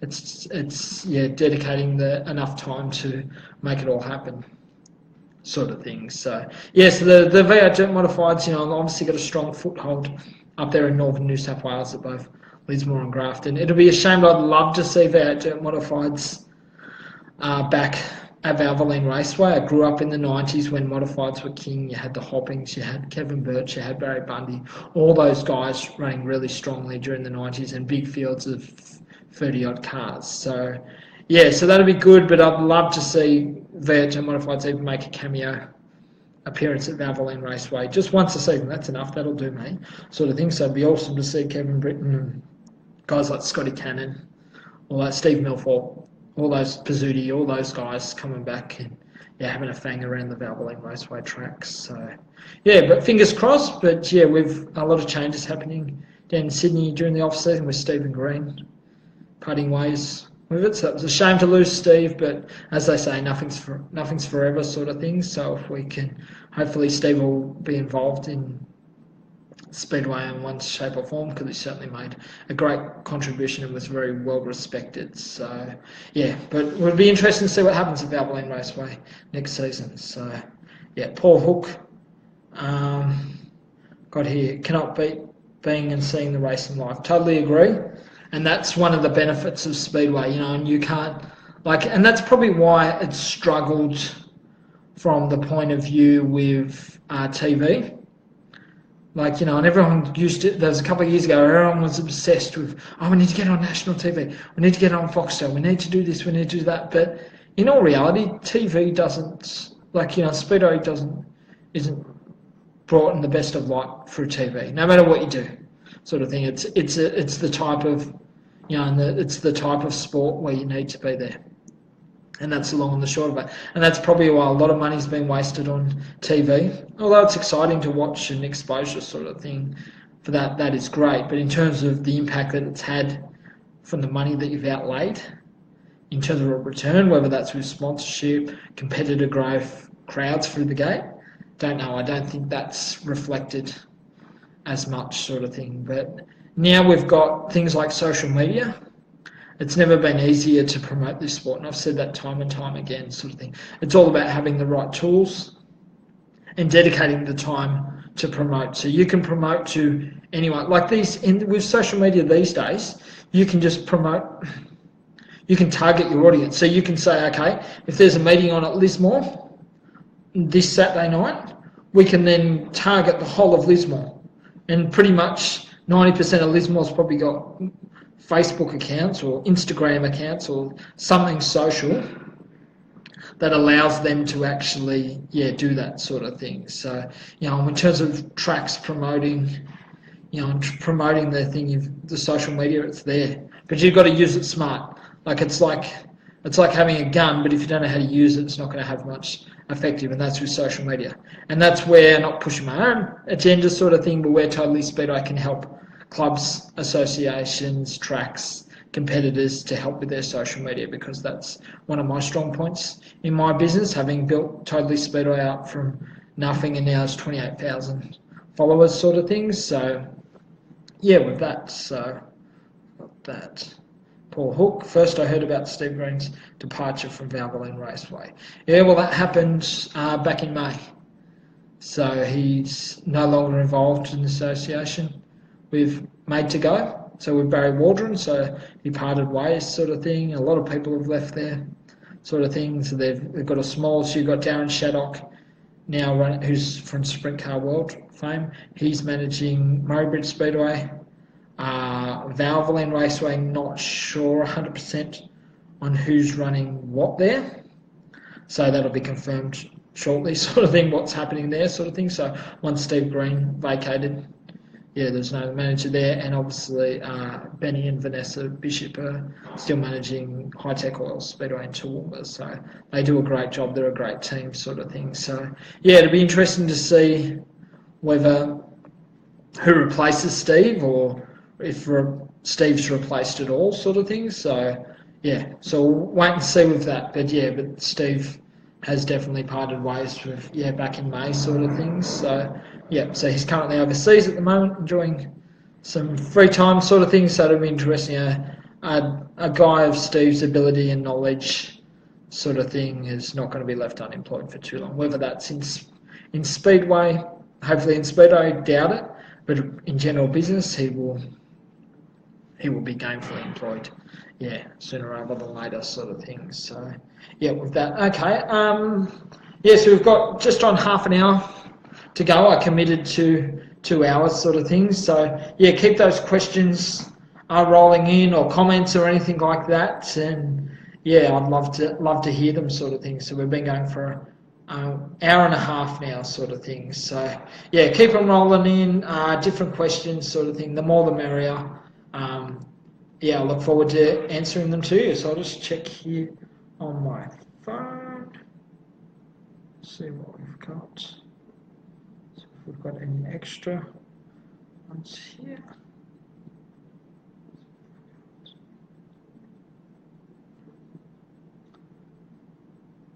We're still live here. So yeah, so we've had over, so far I just checked then, had over 2,000 views of this over the hour and a half period sort of thing. So yeah, with that. So in terms of questions, it can be anything, Speedo related of course. But yeah, just let me know if you've had any inquiries sort of thing. Just to let you know, a bit about Totally Speedo. So Totally Speedo is now online. It used to be the magazine, but what we do is work with my other company, Redline Media, and we combined all of that together. So we work with associations, we work with tracks, we work with competitors to help them along the lines of anything to do with Speedo, from graphic design for posters to t-shirt designs to media releases, websites, marketing proposals. That's what we take care of, sort of thing. So, and that's basically how Totally Speedo, Redline Media stayed in business, sort of thing. Being able to, you know, Speedo is a very loyal sport. If you do well by the sport, it'll look after you. And if you commit to them and you show that you're a good enough person, then the sport will pay you back, sort of thing. And it's proven with myself, sort of thing. So it's certainly, over the last 13 years, it hasn't been an easy road, but it's been an enjoyable one and a lot of lessons learned, sort of thing. So, and a lot of great friendships, just like anyone will attest to, sort of thing. So having to, you know, when traveling around, meeting people, and that's what I love. I enjoy getting around and visiting different tracks and visiting different people and all that sort of stuff. So it all comes down to, yeah, with that. So, you know, I've made a lot of lifelong friends, you know, around the country, and it's great. It's great to catch up, you know, as a lot of people would probably understand with Speedo, when you might not see someone for once. You only might see someone once a year, but as soon as you see them, it's like you saw them yesterday, and that's the sign of a true friendship, sort of thing. So, yeah. So with that, but yeah, but with the feedback that we've got here, sort of thing with the Facebook Live. So yeah, we'll probably push it back a bit later. 6 o'clock's probably a bit too early for a lot of people, because, you know, 6 o'clock here in New South Wales is 4 o'clock in Western Australia. It's 5:30 in South Australia. It's 5:30 in Darwin, in the Northern Territory, sort of thing. So yeah, we'll kick it back probably for next week's one. We'll probably do it over. We'll do it at about 7:30. So around this time, sort of thing. So then people to go with that. So. Yeah, but keep the questions coming in, sort of things. So yeah, we've got that. But in terms of my office, so in terms of where everyone is, so just to explain a bit about the Totally Speedway team. So we've got Al Thompson, who's my graphic designer. He'd done all the Totally Speedo magazine stuff, and he does all my stuff now. He's based in Western Sydney, so he's out west. I'm based in Sydney, so right in Sydney, so just on the outskirts of Sydney, so not far from the Anzac Bridge. And one of my other staff members, Ali, she's based in Melbourne. So a lot of work goes into emails, you know, phone calls, all that sort of stuff to make Totally Speedway function. So putting together all the memes, putting together all the advertiser posts, writing the stories. You know, it's a lot of effort goes into what we do. My office here is in a share office, so it's called WeWork, and that's played a big part in my business in terms of growing it to substantially, sort of thing. So having the actual being able to concentrate, be around like-minded people, with all that sort of stuff. So yeah, with that. But keep the questions rolling in, and yeah, we've got just under half an hour, and yeah, with that. So in terms of answering a few questions, what we've got. So in terms of who's regarded as the the strongest current sprint car competitor Australia's got. So at the moment, James McFadden. James McFadden has handed down the form driver from this past season here in Australia, sort of thing. So teaming up with the Monty Motorsport team was awesome, and that proved in their results. So they won World Series, they won the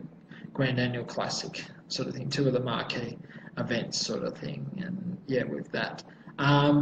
Another exciting prospect for next season is the joining of forces of Jamie Veal and the Cricky Motorsport team. It's going to be huge. So for the past decade or so, you've had Brooke Tatnell drive for the team. His services weren't renewed for the season, this coming season. It was met with a lot of conjecture, a lot of unhappy people, but a decision had to be made by the Cricky Motorsport team going forward, and it was lucky that Jamie Veal was winding up his own operation here in Australia so he can focus on doing American racing. And yeah, so teaming up with the Cricky Motorsport team just worked for them. So next year to have a powerhouse team like Monty Motorsport and Cricky Motorsport going head-to-head with two of the best drivers currently available here in Australia is pretty exciting. So yeah, it's going to be interesting to see what eventuates. So the Cricky Motorsport team will do World Series, all the other Blue Ribbon events sort of thing, and Monty Motorsport team will do the same sort of schedule like they did this year, which will be similar to what the Cricky Motorsport did. So yeah, so to actually see that go ahead, two of the best teams and two of the other ones with that. So Paul Hawke, once the season starts, workshops will be where lots of people will be. So yeah, well, Paul, probably right now workshops are where a lot of drivers are now, because the off seasons where a lot of work goes into building new cars, testing new products, sort of thing, not really testing them because you test them out on the track, but a lot of work goes into the sheds. It's not just race season and the car sits collecting dust, sort of thing. A lot of these guys to put in a lot of effort, sort of thing. Races, as they say, races are won in the garage, and during the off season, just like a sportsman, whether it's a footballer or a netballer or anything like that, it's their off season where they're keeping in peak performance, sort of thing. So a lot of these guys are working on their cars, probably drinking a lot of beer, but with that, so yeah. So in terms of workshops, yeah, they're probably still full now. Not as busy as they are during the speedway season, when you've got a week to turn around a car, where a lot of these tracks, a lot of these competitors have got season. But the off season seems to be getting shorter. For me, it used to be 6 months. Now it's down to 2 or 3 months, sort of thing. So it's certainly getting busier now, where a lot of people don't have time with that. So yeah, so we've got the message. Hey Rooster, hey Ronnie, hope all's well in Leeton, mate, and you're doing a great job with Leeton Speedway, so the biggest track in Australia. So yeah, 900 plus metres, so the oil base. So love that track, and if anyone wants to see an awesome track, you go out to Leeton in New South Wales. So it's the Riverina area of New South Wales, and yeah, see Leeton. It's huge. It's got a rich history of sedans, and yeah, it's one of those tracks that has to be seen to be believed. It's got a great. Only runs a couple of meetings this season. Due to that's all that makes it's viable for the club, and yeah, to actually go out there and watch the racing, I'm seeing super sedans funded down there, just at full tilt. Legend cars go really fast over there. So yeah, with that, so okay. So Paul Hawke, don't forget that WA. Yeah, Hall's Motorsport with Steve Lyons. Yes, Paul, I spoke to him.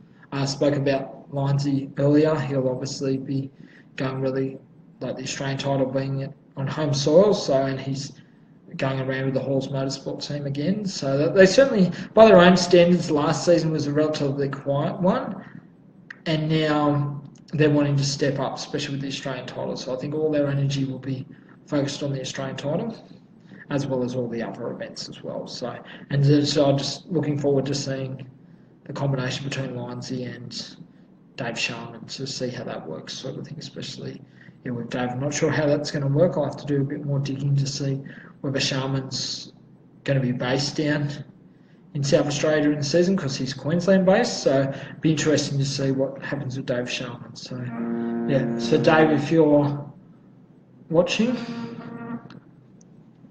if you're watching, then yeah, please let us know what's going to be happening, sort of thing. So yeah, with that, so yeah, but it's certainly going to be a big season. So we've got around 20 minutes left. So we've been going for an hour and 40 minutes now. Thanks for everyone for tuning in.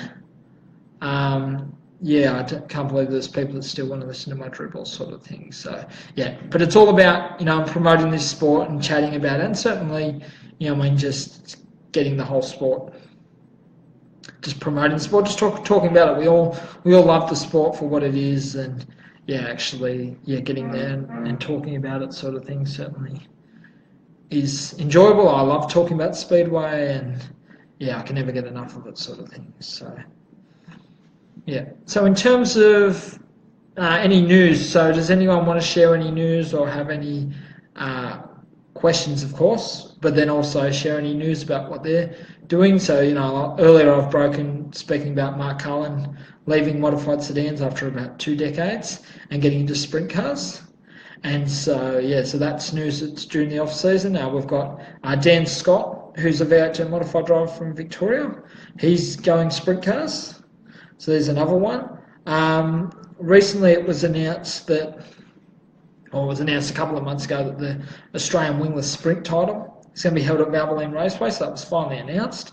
So that's exciting. They're going to expect 80 plus cars easily. Back when it was held, and back in 2012 it was held at Valvoline Raceway, and Todd Wigsell won it on that occasion ahead of Daniel Keane, and third was Joel Ryan from Sydney. So yeah, so it'll be interesting to see what happens there with that. It's going to be certainly put in a lot of spectacular racing. On any given weekend at Valvoline Raceway, you've got 50 odd wingless sprint cars. So to actually have wingless sprints hosting the Australian title again for a second time in history is certainly going to be exciting. And yeah, in terms of picking a winner, good luck. So there's going to be guys, hopefully Joel Chadwick, obviously the defending champion, will be coming back to try and make it back-to-back wins. And he'll be the first driver in history, if he can do that, to actually achieve a successful defence of an Australian wingless sprint title, because it's yet to be done since the formation of the event back in 2009. The first winner was Rory Button from Mount Gambier in South Australia, who's currently racing 360 sprint cars.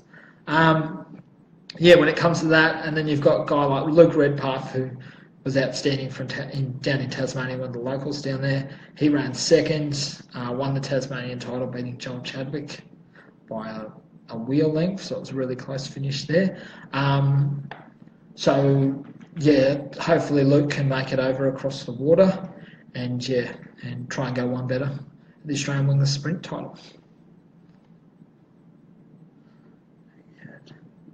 Okay, Ron Watts. Okay, Ron Watts, do you think the Australian Super Sedan title will have enough support with just production sedans for them? Will they putting too much pressure on produce to have Super Sedan? So the Australian Super Sedan title, that's going to be held next season at Valvoline Raceway in Sydney. The last time it was held there was 2013. That was when Mick Nicola won an Australian title, so I think that was his last of his 3 titles. And also that was the final race for John Pine, where he got seriously injured in a massive crash on the main straight. In terms of the support class, I doubt that it will just be production sedans for that, because you're probably going to get 40, maybe 50 super sedans to the Australian title. I doubt that there'll be any more than that. So I'm thinking around the 40-50 mark for the Australian Super Sedan title next season will be a realistic approach. In terms of production sedans for a 2-day event, I think it's too early. I think there's going to be more sedan events held on there. So it's mid-off-season now.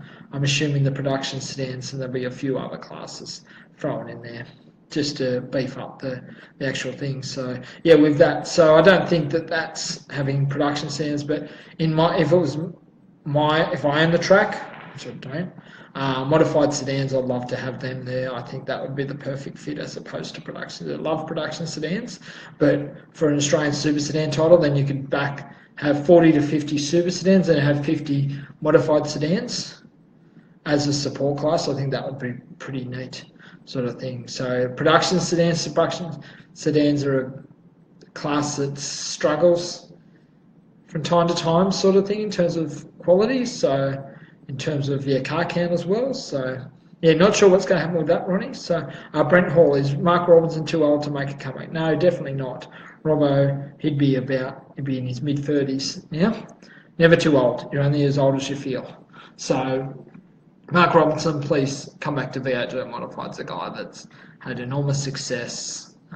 His dad was a legendary racer, and he proved that he was to chip off the old block sort of thing. So Mark Robinson, to come back, he's obviously dropped off the face of family and all that commitments and all that sort of stuff in recent seasons. So obviously that takes precedence over there, but it'd be good to see Mark Robinson come back sort of thing. So so we've got just under 15 minutes before we go away. But throw a few more questions sort of thing. I'll do my best. I've been going for an hour and 46 minutes. I can't believe people have been willing to watch me for that long sort of thing. So but it's all well and good. So throw some more questions sort of thing. I'll do my best to answer them. And it can be anything Speedway related, anything that would like me to answer, or any comments you'd like to make, or any feedback, and let us know. Totally Speedway is for the fans, for you, the fans. Without people watching the videos, sharing the content, we don't have anything. Like Totally Speedway is only as strong as the support that it gets. So every bit of support that I get, or we get, as an organisation is, crucial to our success. So we want feedback. We want good or bad. I'm the type of guy that's motivated more by criticism than praise. So, I've got a thick skin. I want that. And if it's going to improve my product and make you guys happier, so then we can do it, because we've got Totally Speedway has got so much momentum, and it's just a matter of building that, but not resting on my laurels. Sort of thing. It's about coming up with new ideas, and that's doing this Facebook Live. Sitting in front of this camera for over two hours, sort of thing. And I don't know how I've done it and how people are still listening, sort of thing. So we've got there. Okay, Mark Robinson will be back next season. So thanks, Ben, for confirming that. So that'll be good. It'll be interesting to see how he's gone. So Hayden Forley. Have you heard of what Max Johnston is doing over in the States? Hayden, if you certainly have, I spoke about it. We've been sharing content. He's doing awesome. Like, for some guy from Sydney to be able to come over and crack it into NASCAR. Like I was explaining to someone earlier today, I'm like, this is the third tier NASCAR sort of thing. This is NASCAR. And we've had guys like Marcus Ambrose, who done really well and ran NASCARs. We've had guys like Owen Kelly from Tasmania have a crack for NASCAR, but this is a Sydney-sider guy. Like, in all due respect, Max has got numerous podium finishes, but he hasn't won a feature yet. But for him to, and that'll come, no doubt. But the fact the kid's gone over there and put in a lot of work. I don't know what's gone into it, but it's a lot of work. And it's the things that you don't see. Everyone just sees the end product, just like a champion sprint car driver. You don't see what they do during the week. You don't see how meticulous they are with their equipment and what they have to do. And sprint car drivers are only as strong as the teams around them, and any speedo driver for that matter, sort of thing. It's only as strong as the team around you. And as everyone knows in speedway, this is not just, there's no I in teams sort of thing when it comes to speedway sort of thing. So so Max is running tomorrow morning. So he's had a practice. Just to recap what we spoke about earlier, nearly 2 hours ago. Had a practice. He was 20th quick in the field. He was 0.01 of a second behind Ricardo Peru. So he done really well. And as he commented, he says, like, although he was 20th, he felt good on the long run. So when this race gets going, we'll look for Max to come from the back, so it's going to be exciting. So they've got some qualifying heats, and then they'll go into the feature. So if anything's feature race for the Camping World Truck Series, anything, go to buy on the dirt at Eldora. So Max is going to be one to watch. So I'm really excited tomorrow morning to watch how he goes, because it's pretty awesome what this kid's done. You know, and like as I said, he's chasing, he's done some great things to make this happen. And you know, and anything, as I said earlier, like whatever happens now, he's still a winner because he's cracked it. He's done work with sponsors and all that sort of stuff. So yeah, so Max, yeah, we're right behind him. So yeah, so we've got Mark Charge. This is cool. Your boy, it's pretty cool that your boy has got the deal with Robin Dawkins. Like, yeah, that's really exciting. And yourself and Danielle have put in a lot of work with young Jordan from the age of 5 when he was running junior quarter midgets to now running the sprint cars, and you've sacrificed a lot. And for an opportunity to come with a team, a veteran like Robin Dawkins sort of thing, like that's pretty cool. Like you're saying this is cool, I think it's pretty cool that your kids had this opportunity. So it's all about, Robin's had some great drivers in his case, had Joey Saldana, he's had a lot of Americans over the years sort of things. So it'd be interesting to see what happens, but all Jordan can do is just focus on what he does, and that's driving. And just everything else will take care of itself. He's got some experience behind him. He's got love and support of his family, and at the end of the day, that's all you need sort of thing. So this opportunity is really cool. So yeah, Katie McFarlane saying late to the party, Hayden. Yep. So we've got, Dean Eden, former Australian Lightning Sprint champion. New South Wales leader Lightning Sprints are having their presentation next on the 28th back, so should be an awesome night. So no, that's really cool. I've been years ago when my brother James used to race leader cars. So yeah, it's presentation on the Bankstown Sports Club. Pretty impressive venue. So that should be good, and good luck for everyone there. So I've got Glenn Mitchell. Glenn Mitchell. Pally, you should have enough to last the next 15. What do you think of the job Speedo Trade doing? What could they do better? Well, having worked for the organisation for a short period, I think they're doing great for what they've, like Speedo Australia has been in a mess, and it's getting cleaned up. So that's, with that. So it'll be interesting. Tim Saville, he's there. He loves Speedway. He's an encyclopedia of Speedway, just like myself. He's the New Zealand version of myself. So he's doing a great job. He's got the knowledge and the passion, because as everyone knows in Speedway, you need to have passion, because this sport, it's just like business, and you get punched in the face. And it's tough. So you've got to love it to stick at it, or otherwise you don't do it, sort of thing. So yeah, so I think Speedo Australia, what they could do better, it's like everything sort of thing. Everything can be better. If you're not improving, you're dying. So yeah, so I think the promotion, they're starting to do a lot more of that with their social media. I think they've really picked up their game with that, and visiting the tracks. That's awesome. I was part of that during my short stint there, and going to visit the tracks. I think the tracks appreciate that, because for far too long they've been isolated and just been having to pay fees to the top box, the head office at Adelaide. But now the tracks, people are coming out, and Speedo Australia's taking photos, visiting, and being really transparent, and that was something that Tim Saville has implemented, and I think that's really good, and that can only be a good thing for the sport. So yeah, and controlling World Series, and doing that's a tough, the season just gone was a tough one with a lot of rainouts and minimal car counts, but now we're starting to get a lot of momentum now. You just look, there's 21 interested drivers. So yeah, World Series is going forward, and yeah, they've got a really good team there of Speedway orientated people, and for far too long that hasn't always been the case. So, but now you've got that. But yeah, we'll see what we'll wait and see. But as I said, they're doing a lot of work, sort of thing. So Hayden, I'm happy to share how I helped him get there. I can honestly say I was a major influence in his success. Okay, so that's cool, Hayden. That's great to see. Just walk back in. Yeah, one thing I'd like to see is the Australia vs Super Sedan late model test back in the 80s. So, yeah. Now, Ben, that would be awesome the old sedan test sort of thing. I remember the other day watching, I've watched it for years.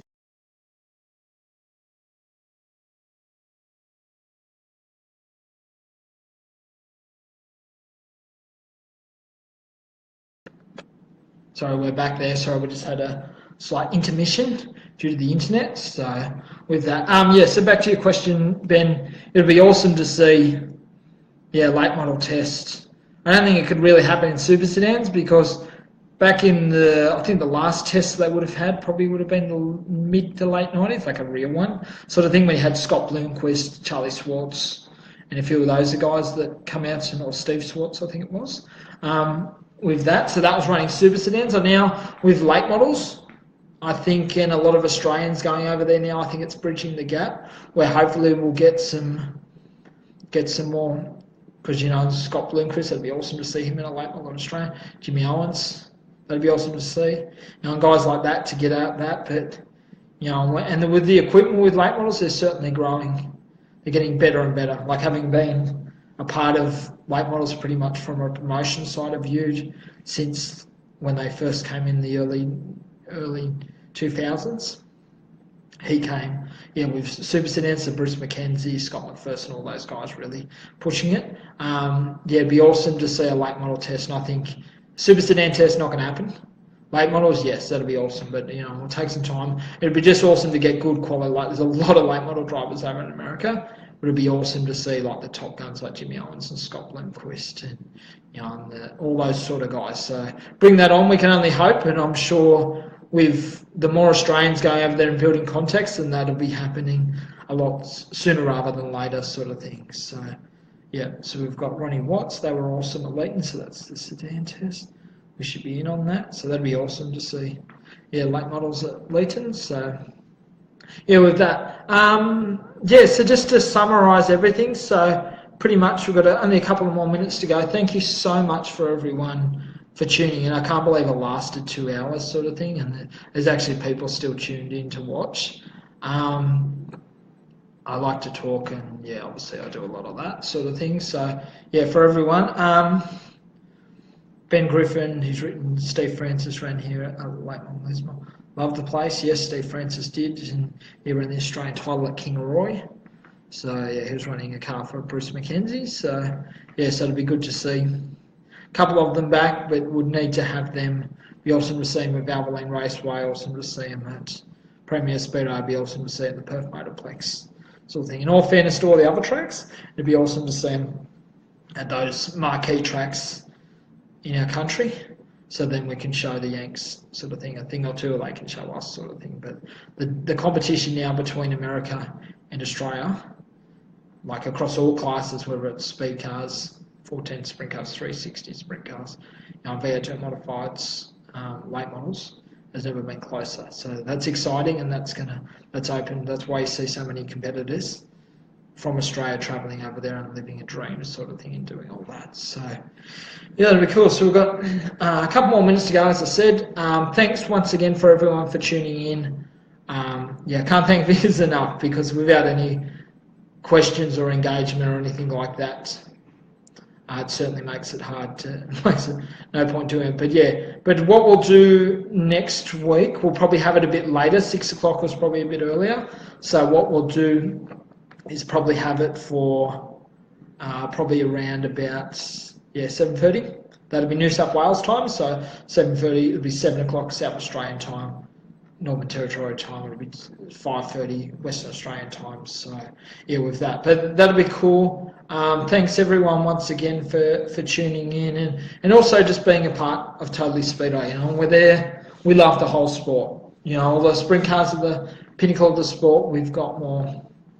There's so much more to this sport than a lot of people that's promoted sort of thing. So that's where we come into it, where we promote the sport to the fullest sort of thing with that. So with that. But once again, as I said, you can follow this Facebook page. So just type in Totally Speedway. We've got Instagram, we've got Twitter, all that sort of stuff. So if we can, if you engagement, and that's what we want to do. We want to be, people can contact us anyway. My number's on the Facebook page. You can message us and all that. So thanks so much for tuning in, and we'll see you at 7:30 next week. But until then, thanks for sticking on for a whole 2 hours now. So all right, no worries. See you next week. Thanks. Bye.